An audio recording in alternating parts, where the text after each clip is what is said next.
देख रहे हैं साधना न्यूज। मैं हूं आपके साथ तेजस्वी साहू। शुरुआत करते हैं अखबारों की सुर्खियां। आज के अखबारों पर चर्चा करने के लिए हमारे साथ मौजूद है प्रेम गोस्वामी, वरिष्ठ पत्रकार, रायपुर से। बहुत बहुत स्वागत है आपका साधना न्यूज में। वहीं पूजा जोशी, ब्यूरो चीफ, राजस्थान से हमारे साथ मौजूद है। बहुत बहुत स्वागत है आपका साधना न्यूज में। आज की अखबारों पर जो खबरें प्रमुख रूप से हैं, जो खबरें सुर्खियों पर है, उन पर चर्चा करेंगे और साथ ही साथ जानकारी भी लेंगे। तो अभी जैसे कि शुक्रवार को मुख्यमंत्री भूपेश बघेल का प्रधानमंत्री नरेंद्र मोदी के साथ मुलाकात हुई है और उस मुलाकात के दौरान कई सारी बातें भी रखी गई है, कई सारी बातों पर चर्चा भी की गई है। वहीं जो मुख्यमंत्री भूपेश बघेल फाग गीत गाते हुए होली मनाए हैं, उनकी जो है सराहना प्रधानमंत्री नरेंद्र मोदी के द्वारा किया गया है कि गीत जो है मुख्यमंत्री भूपेश बघेल गाते हुए जो है होली मनाए हैं। वहीं जनगणना के लिए भी चर्चा हुई है कि जनगणना नहीं हो पाने से जो लाभ है, जो योजना है, वो जो है लोगों को नहीं मिल पा रही है। लोग वंचित हो जा रहे हैं उन लाभों का या उन योजनाओं का।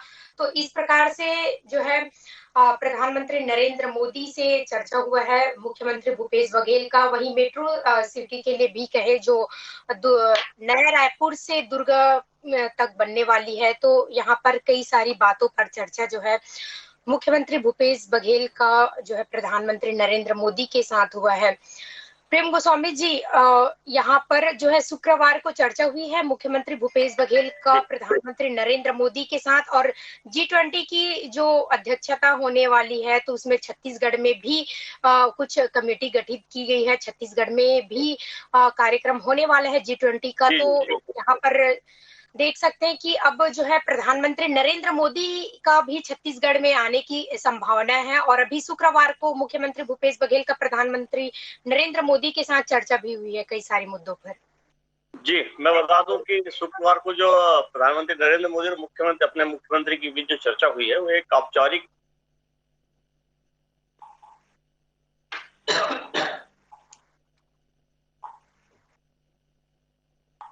जी जी,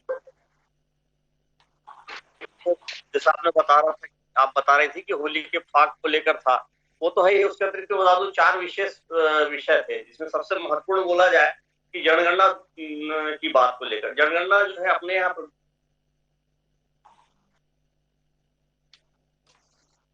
जी, बता दें कि जनगणना नहीं होने से मुख्यमंत्री भूपेश बघेल का कहना है कि जो लाभ है या जो योजना है वह लोगों तक नहीं पहुंच पा रही है, नहीं पहुंच पा रहे हैं। जी, तो मैं बता दूं कि एक तो विषय था जनगणना को लेकर। दूसरा विशेष जो बता दूं कि कोर आईटी की जो एडिशनल लेवी जो शासन को केंद्र से मिलना है, लगभग वो 4170 करोड़ रुपए की राशि है। उस राशि की भी मांग उन्होंने की है। इसके अतिरिक्त जून 2022 से जीएसटी क्षतिपूर्ति की राशि जो राज्य सरकार को नहीं मिली, वो राशि को अगर हम आंकड़ों में देखें तो लगभग 1375 करोड़ रुपए की राशि है जो राज्य शासन को मिलनी है, जिसका समावेश हमारे बजट में मुख्यमंत्री महोदय ने किया है। इसके अतिरिक्त जो सबसे महत्वपूर्ण है, जिसमें छत्तीसगढ़ की पहचान वैश्विक रूप से हो सकती है, वो है G20 समूह की बैठक। उसकी एक बैठक जो चौथे स्थायी वित्तकार समूह की जो योजना है, उसकी बैठक जो है वो अपने छत्तीसगढ़ प्रदेश में है और आगामी सितंबर माह में इसको होना है। इसकी तैयारी के लिए भी, इसके आयोजन के लिए भी माननीय मुख्यमंत्री जी ने अपने उनसे प्रधानमंत्री महोदय जी से मार्गदर्शन लिया है। इसके अतिरिक्त विशेष बात बता दूं कि अभी जो बजट में हमारे मुख्यमंत्री जी ने जो घोषणा की है नया रायपुर से लेकर दुर्ग की मेट्रो तक की, उस मेट्रो के लिए भी उन्होंने सहयोग की मांग की है। यदि इसको देखा जाए तो ये औपचारिक ना होकर एक विशेष बैठक। जी जी, बिल्कुल। यहाँ पर एक औपचारिक ना होकर एक विशेष बैठक भी होनी चाहिए, क्योंकि यहाँ पर छत्तीसगढ़ के विकास की बात है अगर देखा जाए तो यहाँ पर बिल्कुल प्रधानमंत्री नरेंद्र मोदी जो है मुलाकात मुख्यमंत्री भूपेश बघेल के साथ हुई और कई सारी मुद्दों पर बातें भी हुई, चर्चा भी हुई। मेट्रो के लिए भी बातें हुई और उनके लिए जो है मुख्यमंत्री भूपेश बघेल जो है प्रधानमंत्री नरेंद्र मोदी से सहयोग भी ले रहे हैं कि जो नया रायपुर से दुर्ग तक जो मेट्रो बनने वाली है। जी हाँ, वो उसके मतलब मैं बता दूं कि ये एक महत्वाकांक्षी परियोजना है। यदि इस मेट्रो की शुरुआत होती है तो एक जो ट्रैफिक का अनावश्यक दबाव था लोगों को एक पब्लिक ट्रांसपोर्ट के लिए बहुत ही बेहतर सुविधा हमारे प्रदेश वासियों को मिलेगी। खास तौर से बता दूं कि जो दुर्ग, भिलाई और रायपुर एक जिलों का समूह या शहरों का समूह बोला जाए, और प्रदेश की अर्थव्यवस्था में इन 3-4 स्थानों का बड़ा ही विशेष योगदान। यदि यहाँ मेट्रो की शुरुआत होती है और उस दुर्ग से लेकर नया रायपुर तक आप देखेंगे कि पूरी अर्थव्यवस्था में व्यापक असर पड़ेगा और एक पॉजिटिव हमारे प्रदेश के लिए बहुत ही पॉजिटिव रहेगा। साथ ही जो आवागमन में लोगों का सुविधा हो रही है, जो जाम की स्थिति लग रही है, तो उससे भी लोगों को मुक्ति मिलेगी। और संभवतः यह योजना मुझे लगता है कि चुनाव के पहले राज्य शासन की ओर से इसको प्रारंभ किया जाना सुनिश्चित होगा। यही एक कारण है कि इसको लेके भूपेश बघेल जी जो है प्रधानमंत्री से मिले और विशेष तौर से उनकी बैठक में इस मांग को उन्होंने प्रमुखता से रखा है कि प्रदेश में जैसा कि अन्य राज्यों में देखेंगे आपकी मेट्रो की शुरुआत हो चुकी है या तो कार्य प्रगति पे है, पूर्ण हो चुके हैं। अनेक राज्यों में तो आप नागपुर और छोटे छोटे बहुत से ऐसे महानगर, अन्य महानगर है जहां पर मेट्रो की शुरुआत हो चुकी है। उसी तर्ज पे हमारे यहाँ भी, अपने छत्तीसगढ़ में भी उसकी सौगात मुख्यमंत्री जी ने दी है और उसकी तैयारियां जो है वो युद्ध स्तर पर कर रहे हैं। और बैठक में उन्होंने विशेष रूप से इस बात पर फोकस किया है कि जो मेट्रो की शुरुआत होनी है, जो मेट्रो का काम राज्य शासन के द्वारा किया जाना है, उसमें केंद्र शासन भी कुछ सहयोग करे। जी, इसके अतिरिक्त जो बता दूं आपको कि जो 2 बड़ी राशि को, एक तो कोल राइटी जो एडिशनल लेवी के रूप में छत्तीसगढ़ शासन को मिलता है, उस राशि को लेके और साथ में जीएसटी की क्षतिपूर्ति जो जून 2022 से लगभग 1 साल का समय होता है। और ये दोनों राशि अगर हम देखेंगे तो ये अपने बजट का लगभग 8 से 10% हिस्सा है जो इस केंद्र से जो दोनों राशि मिलनी। तो ऐसे में निश्चित ही कि आने वाले समय में अगर ये राशि की प्राप्ति होती है तो हमारे यहाँ जो बजट का क्रियान्वयन होना है वो बहुत जल्दी से होगा। विशेष रूप से हम छत्तीसगढ़ की जो पहचान में बता रहा था आपसे कि अंतर्राष्ट्रीय स्तर पर होगी, क्योंकि जी समूह मतलब 20 देशों के राष्ट्राध्यक्ष आएंगे और उनके साथ उनके विभिन्न समूह का आगमन होगा और उनकी बैठक अपने प्रदेश में होनी। और यह बैठक सितंबर माह में। तो अगर बैठक का व्यापक तरीके से तैयारी की जाती है, अंतर्राष्ट्रीय स्तर की तैयारी की जाती है, इसको लेकर भी मुख्यमंत्री जी ने चर्चा की और ये बैठक अपने अगर निर्विघ्नता से संपन्न होगी तो छत्तीसगढ़ की एक पहचान जो है संपूर्ण वैश्विक स्तर पर बनेगी। जी जी जी बिल्कुल, संपूर्ण वैश्विक स्तर पर जो है अब छत्तीसगढ़ प्रदेश की पहचान होने वाली है। 50वीं राष्ट्रीय महाधिवेशन हुआ यहाँ पर प्रदेश में मुख्यमंत्री भूपेश बघेल के नेतृत्व में। वहीं अब जो है सितंबर माह में G20 का बैठक भी यहाँ पर छत्तीसगढ़ प्रदेश में ही होने जा रही। तो कहीं न कहीं वैश्विक स्तर पर पहचान अब जो है छत्तीसगढ़ प्रदेश का होगा। और वहीं यह भी बता दें प्रेम गोस्वामी जी की जो बजट को लेकर भी कांग्रेस राष्ट्रीय अध्यक्ष मल्लिकार्जुन खड़गे से भी मुख्यमंत्री भूपेश बघेल का चर्चा हुआ है। उसमें भी जो है राष्ट्रीय अध्यक्ष मल्लिकार्जुन खड़गे ने जो बजट को लेकर सराहा है काफी, और उनके द्वारा कहा भी गया है कि इसमें जो है बजट को बिल्कुल सभी वर्गों को ध्यान में रखा गया है, सभी वर्गों को यहाँ पर ध्यान में रखते हुए बजट तय किया गया है। इस प्रकार से जो है बजट को लेकर भी काफी उन्होंने सराहा है। हाँ, मैं बता दूं कि जो मुख्यमंत्री भूपेश बघेल जी का दिल्ली प्रवास था वो देखे जाए तो राजनीतिक दृष्टिकोण से भी और प्रशासन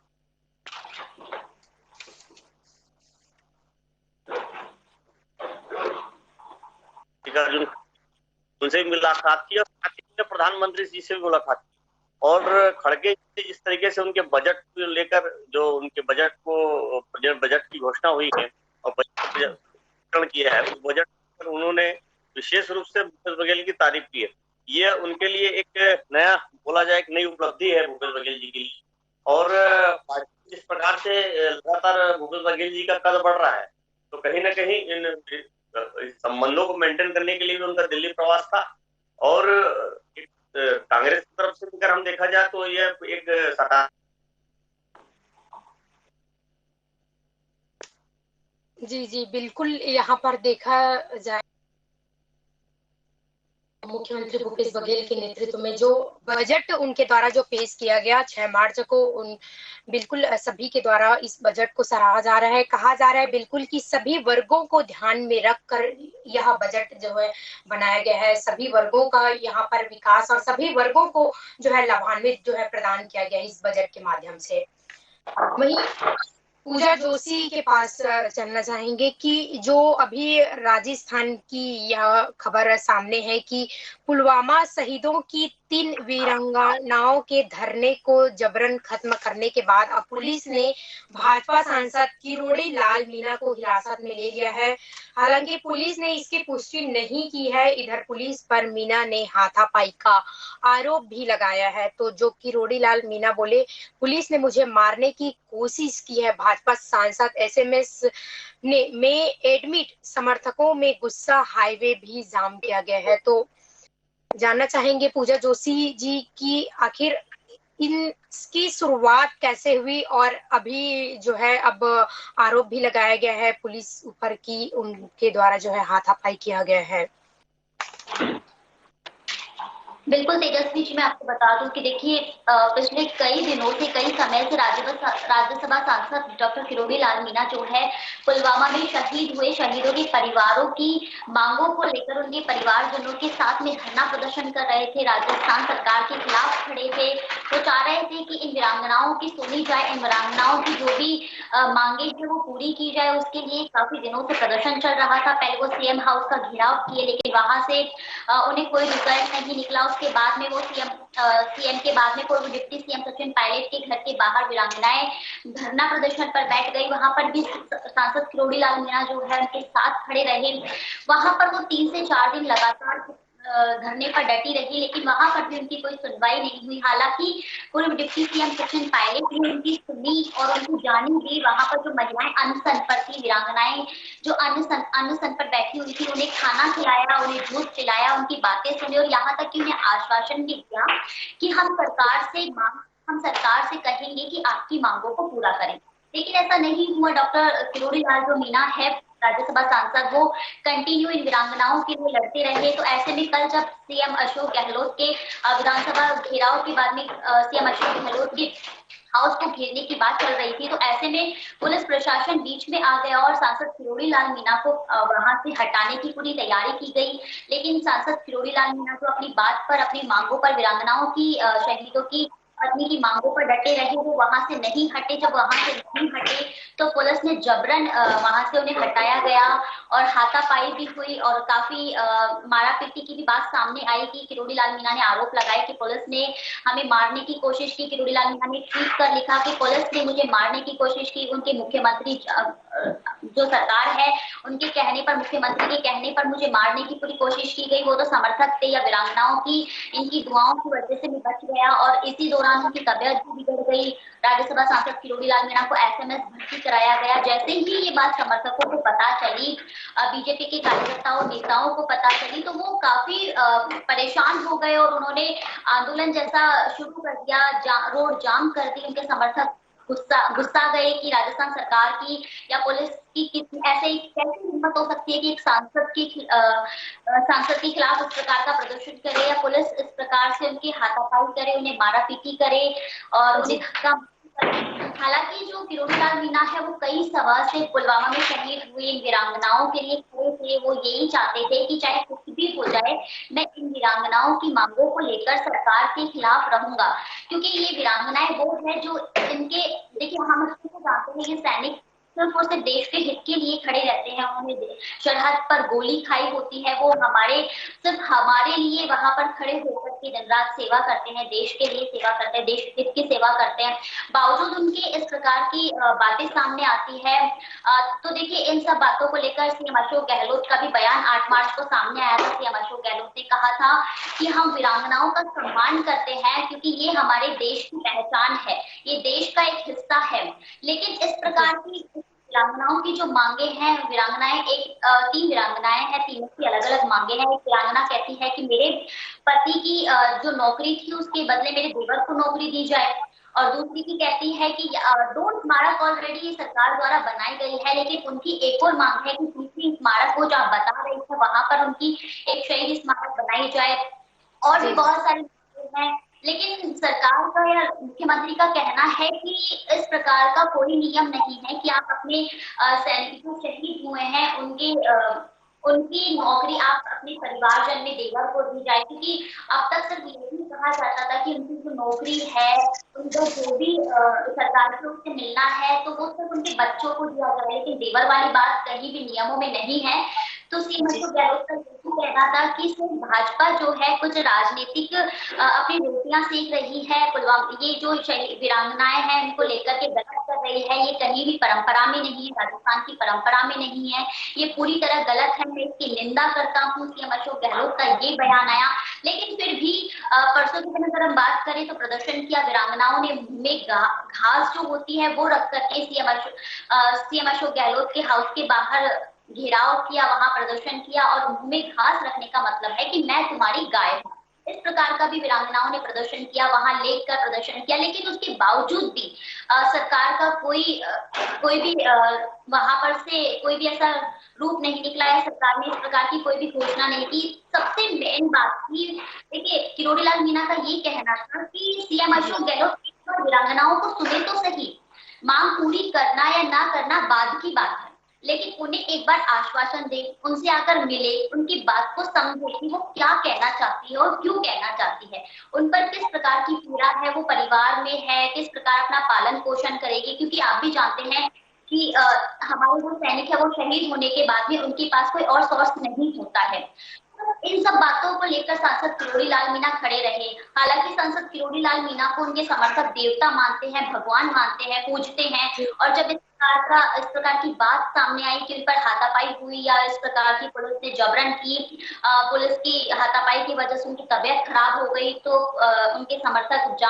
उनके समर्थकों ने जाम लगा दिया, सड़कों पर बैठ गए, उग्र होकर। इसी को लेकर आज 11 बजे बीजेपी में एक मीटिंग भी आयोजित की गई है, मीटिंग रखी गई है, जिसमें आगे की रणनीति तैयार की जाएगी कि किस प्रकार राजस्थान सरकार को घेरा जाए, किस प्रकार राजस्थान सरकार से मांगों को पूरी करवाई जाए।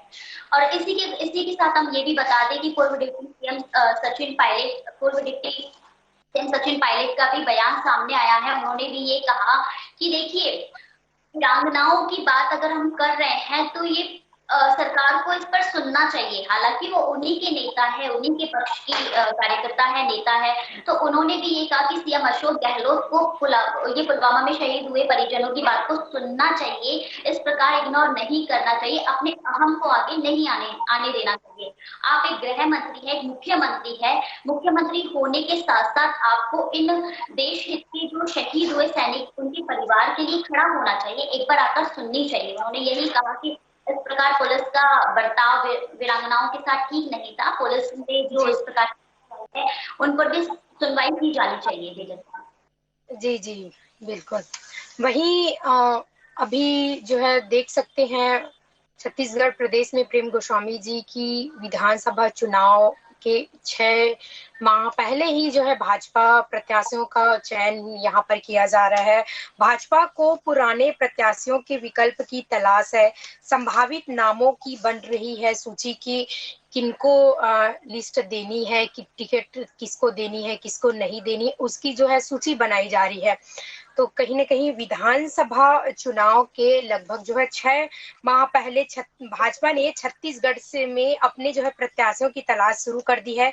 दिल्ली से आई टीम हर विधानसभा क्षेत्र में सर्वे कर रही है कि मौजूदा नेताओं में बदले किन किन को टिकट दिया जा सकता है या किसको जो है टिकट से हटाया जा सकता है, किसको टिकट मिल सकती है। तो इस प्रकार से जो है भाजपा नेताओं का, कार्यकर्ताओं का यहाँ पर जो है प्रत्याशियों का चयन किया जा रहा है। चुनाव का समय है, बिल्कुल 6 माह पहले ही उन्हों के द्वारा जो है इस प्रकार से तैयारी भी शुरू कर दी गई है।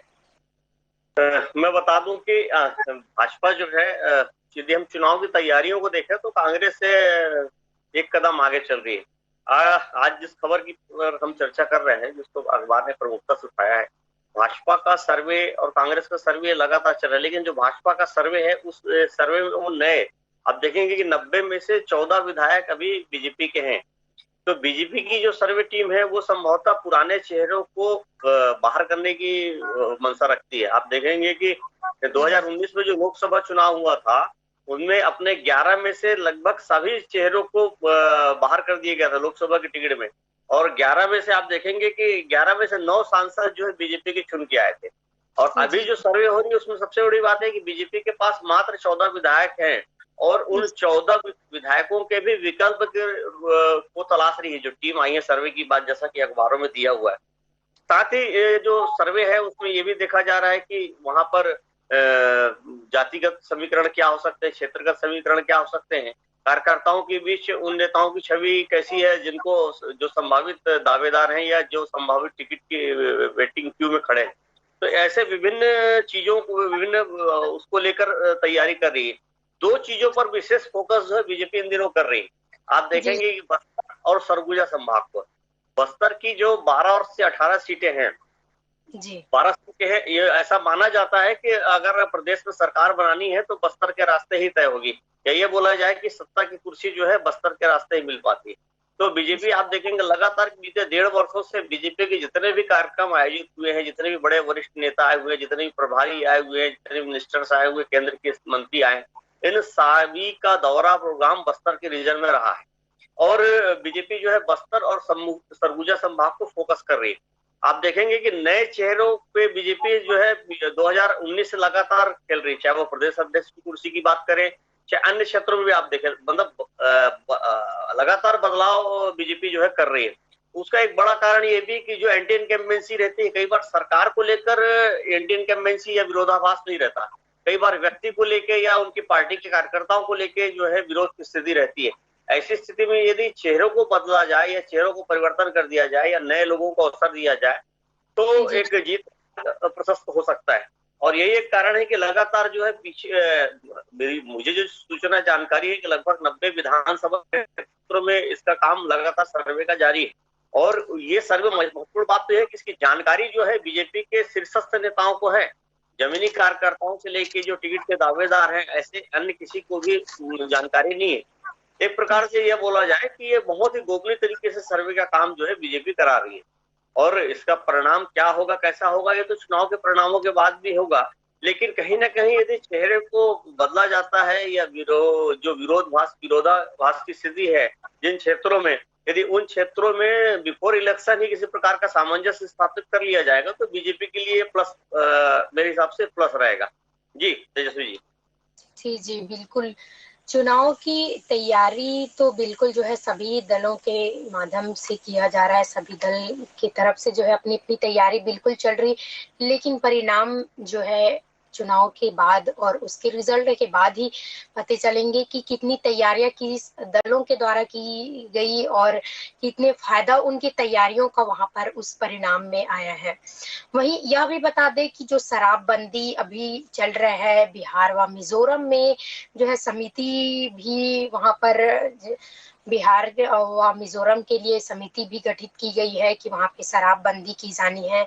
तो छत्तीसगढ़ में शराबबंदी को लेकर बनाई गई राजनीतिक कमेटी इन दिनों जो है बिहार और मिजोरम दौरे पर है। और यह बता दें कि 3 दिन के दौरे के बाद टीम रविवार को रायपुर लौटेगी और दौरे के पहले दिन बिहार के आबकारी विभाग के अफसरों से बैठक करने के बाद टीम के सदस्यों ने मुख्यमंत्री नीतीश कुमार से मुलाकात कर शराबबंदी के बाद के हालातों की जानकारी भी ली है। लेकिन अभी यही शराबबंदी के मुद्दे पर राजनीति भी खड़ी होती नजर आई है। इसमें आप देख सकते हैं प्रेम गोस्वामी जी की जो है मंत्री कवासी लखमा के द्वारा कहा गया कि बस्तर में जो है शराबबंदी मुश्किल है, नामुमकिन है वहां पर, क्योंकि लोगों के द्वारा एक पूजा पाठ किया जाता है, वहां पर मान्यता है उनकी, तो वहां पर बस्तर में शराबबंदी नामुमकिन है, इस प्रकार से जो है मंत्री कवासी लखमा के द्वारा कहा गया। तो विरोध में कहीं ना कहीं विपक्षी दल से भाजपा के द्वारा भी ये भी कहा गया है कि अगर ऐसी बात है तो फिर उनके द्वारा ये क्यों कहा गया था कि शराबबंदी बंद करेंगे, और शराबबंदी अब जब बंद नहीं हो रही तो इस प्रकार से बातें कह रहे हैं। कहीं ना कहीं इस पर जो है राजनीति भी देखने को मिली है। ठीक, बिल्कुल सही। मैं बता दूं आपको, हम इसकी शुरुआत से बात करें, जब 2018 में विधानसभा के चुनाव हुए तो कांग्रेस ने एक घोषणा पत्र अपना जारी किया था। उस घोषणा पत्र में सबसे प्रमुखता से शराबबंदी को स्थान दिया था। कि यदि कांग्रेस में राज्य में कांग्रेस की सरकार आती है तो प्रदेश में शराबबंदी लागू की जाएगी। और इस बात को विपक्षी दलों के द्वारा समय समय पर उठाया गया, चाहे वो बीजेपी बोल लीजिए या जोगी कांग्रेस बोल लीजिए या आम आदमी पार्टी, इनने समय समय पर इस मांग को उठाया है। अब जब सरकार के कार्यकाल का लगभग 5 से 6 माह का समय बचा है और इन बचे समय में कांग्रेस ये चाह रही कि उनके सभी घोषणा पत्र जो थे, चाहे वो बेरोजगारी भत्ता की बात हो या शराबबंदी हो, इन विषयों को लेकर या इन मुद्दों को या इन अपने एजेंडा को पूर्ण कर दें और इसको पूर्ण करने के बाद वो मतदाताओं तक पहुंचे।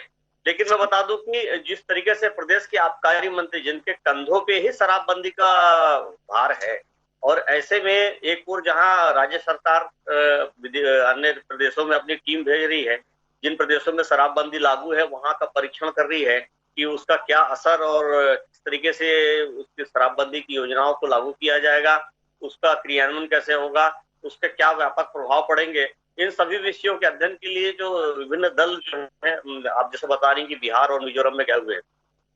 और इन्हीं दौरान यदि आबकारी मंत्री का इस प्रकार का जो बयान आ रहा है, वो विपक्ष को एक बैठे उठाए एक आसान सा मुद्दा दे रही है। आप देखेंगे कि विपक्ष इसको लगातार उठाते रहा है और इस मुद्दे को लगातार इंगेजमेंट करते रहा है। लेकिन मैं एक बात जो सबसे बड़ी और चौंकाने वाली बात यह है कि यदि आबकारी मंत्री का इस प्रकार का बयान आ रहा है कि बस्तर में शराबबंदी लागू नहीं की जा सकती, तो मैं बताना चाहूंगा कि बहुत से ऐसे आदिवासी बाहुल्य क्षेत्र हैं जहां पर अब शराब को उनके रीति रिवाजों से अलग कर दिया गया है। बहुत से ऐसे जहां जैसे आप देखेंगे कि सामूहिक आयोजन या वैवाहिक आयोजन जिस प्रकार से होते थे, जिस प्रकार से वहाँ शराब की वो नदियां बहती थी बोला जाए, वो सारे अब देखने को नहीं मिल रहे। लोगों में जागरूकता आ गई, लोगों में अवेयरनेस आ गया है। और अब हम जो पिछड़ेपन या अति पिछड़ेपन की बात करते हैं, ऐसा कुछ भी नहीं है। लोगों ने अब अपने व्यवहारिक जीवन में समझ लिया है कि क्या सही है और क्या गलत है।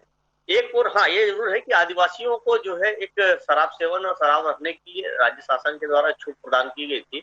यदि शराबबंदी लागू होती है तो उस छूट का क्या होगा, या उनके जो दैनिक जीवन में या व्यवहारिक जीवन में या उनके सामाजिक गतिविधियों में, सामाजिक कार्यों में इस प्रकार से शराब की आवश्यकता को उनके समाज के द्वारा बताया जाता है, तो उसके लिए भी किसी प्रकार का विकल्प तलाशना होगा। क्योंकि यह प्रथा सिर्फ हमारे यहाँ है ऐसा नहीं है, ऐसा बिहार में भी है। बिहार के भी आदिवासी बहुल क्षेत्र है, मिजोरम भी आदिवासी बहुल क्षेत्र है, वहां भी ऐसी स्थिति। जैसे गुजरात हम देखें तो गुजरात में भी शराबबंदी है, और गुजरात में भी बड़ा एक आदिवासी तबका है जहां पर इस प्रकार के रीति रिवाज या परंपराएं थी, और उन परंपराओं में शराब का विशेष योगदान था।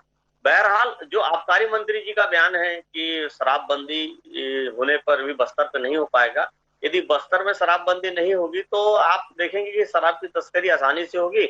और जिस तरीके से बिहार में हमको गाहे बगाहे सूचनाएं मिलती है समाचार पत्रों के माध्यम से, मीडिया के माध्यम से, उस प्रकार से रहेगा और एक नया ट्रेंड या नया कारोबार लोगों के द्वारा चालू कर दिया जाएगा।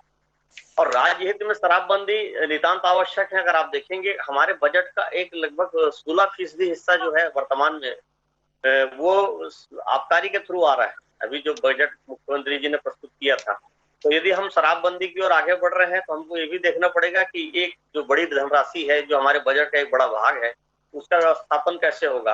तो ये बहुत विषय है, ये सरकार का काम है, सरकारों को सोचना होगा। लेकिन जिस प्रकार से कवाशी लखमा जी का जो बयान आया है वो बीजेपी के लिए एक मुद्दा है, और उस मुद्दे को मुझे लगता है कि बीजेपी लगातार उठाएगी। वैसे भी बीजेपी जो है शराबबंदी के मुद्दे को लगातार उठाते रही है, और चूंकि ये चुनावी वर्ष है और चुनाव के मेरा ऐसा मानना है कि लगभग 5 से 6 माह का समय है जब आचार संहिता की घोषणा हो जाएगी छत्तीसगढ़ सहित अन्य राज्यों में।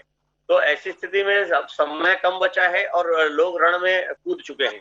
तो इस बयान को लेकर आने वाले दिनों में तेज और राजनीति होगी और बड़े प्रदर्शन होंगे। जी तेजस्वी जी। जी बिल्कुल, जो है चुनाव का समय अब काफी नजदीक आ चुका है। अब ऐसे समय में जो है एक दूसरे जो है विपक्षी दल, सत्ता पक्ष जो है कहीं न कहीं एक बात उठने की देरी रहेगी, चिंगारी भी लगने में भी देर नहीं होगी। इस प्रकार से बिल्कुल कह सकते हैं कि एक बात उठी तो उनका जो है विपक्षी दल से बिल्कुल एक आरोप प्रत्यारोप का दौर यहाँ बिल्कुल चलता रहेगा, क्योंकि अब चुनाव का समय बहुत नजदीक आ चुके हैं। तो ऐसे समय में जो है सभी दल जो है मैदान पर उतर चुके हैं। रणनीति कह सकते हैं कि बिल्कुल शुरू हो चुकी है। बहुत बहुत धन्यवाद प्रेम गोस्वामी जी आपका अखबारों पर चर्चा के लिए, साथ ही साथ जानकारी देने के लिए। पूजा जोशी जी बहुत बहुत धन्यवाद आपका भी अखबारों पर चर्चा के लिए, साथ ही साथ जानकारी देने के लिए। कल फिर मिलते हैं अखबारों की सुर्खियों पर। देखते रहिए साधना न्यूज। नमस्कार।